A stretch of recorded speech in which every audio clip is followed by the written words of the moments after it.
SDPI এর 2025-27 রাজ্য committee গঠন। দেখুন সেই ছবি। বিজেপি সরকারকে ক্ষমতা থেকে সরিয়ে দিতে বিজেপি বিরোধী সকল দলকে ঐক্যবদ্ধভাবে কাজ করতে হবে, এই আহ্বান জানান সোশ্যাল ডেমোক্রেটিক পার্টি অফ ইন্ডিয়ার সর্বভারতীয় সহসভাপতি মোহাম্মদ সাফি। তিনি রবিবার মুর্শিদাবাদের লালবাগ সেমিনার হলে রাজ্য প্রতিনিধি পরিষদের সভায় প্রতিনিধিদের উদ্দেশ্যে ভাষণ দেন। দেশের বিভিন্ন জেলা থেকে আগত সদরের প্রতিনিধি এই সভায় উপস্থিত ছিলেন। সর্বভারতীয় সাধারণ সম্পাদক ইলিয়াস মোহাম্মদ তুম্বে এবং ন্যাশনাল সেক্রেটারিয়েট সদস্য ইয়ামুদ্দিন।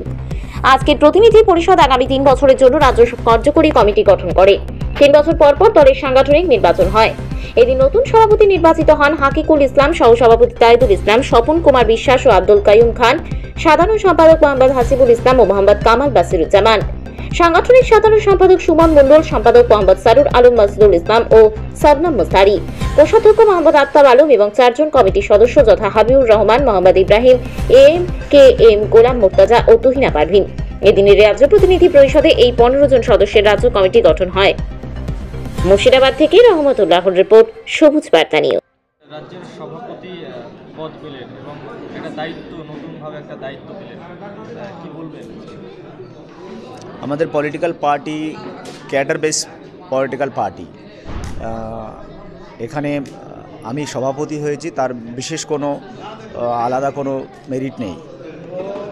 ক্যাডার এর যতটা মূল্য পার্টির, আমারও ততটা মূল্য।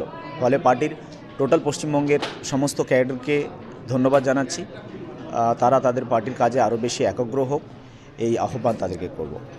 আগামী দিনে আপনার লক্ষ্য কী থাকবে, কী কী পরিকল্পনা রয়েছে?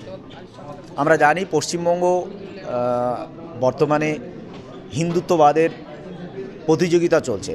বিজেপি যেমন উগ্র হিন্দুত্বর যে রাজনীতি করছে, মেরুকরণের যে রাজনীতি করছে, মানুষের মধ্যে বিভেদ তৈরি করে ভোট বাড়ানোর যে পলিটিক্স করছে, সেটা থেকে মানুষকে দূরে সরিয়ে সাম্প্রদায়িক সম্প্রীতির বাংলা তৈরি করা, ধর্মনিরপেক্ষ বাংলা তৈরি করা, বাংলায় সংবিধানের শাসন ফিরে আনা, আইনের শাসন ফিরে আনার জন্য পশ্চিমবঙ্গের জনগণকে নিয়ে আন্দোলন করা, মুভমেন্ট করা, পশ্চিমবঙ্গের জনগণকে সাথে নিয়ে পশ্চিমবঙ্গে আইনের শাসন প্রতিষ্ঠা করাই মূল লক্ষ্য। কমিটি গঠন হলো এবং কী কী রেজুলেশন পাস হলো, কী করবেন? আমাদের এই দল social democratic party of India কার্যকাল হচ্ছে 3 বছরের। প্রতি 3 বছর পর পর সংগঠনের আভ্যন্তরীণ নির্বাচন হয়। এই 24-এ 3 বছরের টার্মটা শেষ হয়ে গেল। এই টার্ম শেষ হওয়ার পরে 2025 থেকে 2027 পর্যন্ত 3 বছরের জন্য একটা সাংগঠনিক নির্বাচন প্রক্রিয়া প্রায় শেষের দিকে। আজকে যেটা হলো যে গোটা এই পশ্চিমবঙ্গ রাজ্যের জন্য কার্যকরী রাজ্য কমিটি গঠন হলো। সেই নতুন কার্যকরী যে কমিটি গঠন হলো, আজকের যে প্রতিনিধি পরিষদ তারা থেকে বেশ কয়েকটি গুরুত্বপূর্ণ রেজুলেশন নিয়েছে।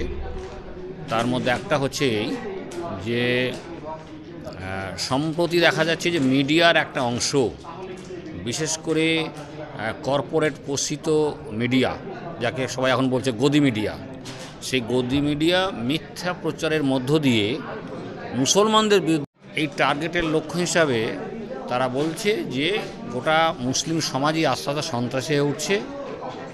এই প্রচারটা করতে গিয়ে বলছে যে মুর্শিদাবাদ সহ সব জায়গায় যে মাদ্রাসা, সেই মাদ্রাসাগুলো হচ্ছে সন্ত্রাসবাদের আখড়া, সেখানে সন্ত্রাসবাদের চাষ হচ্ছে, সন্ত্রাসবাদের কারখানা, এবং সেই সূত্র ধরে তারা নিরীহ সাধারণ মানুষকে ধরছে আর সন্ত্রাসবাদী বলে চালাচ্ছে।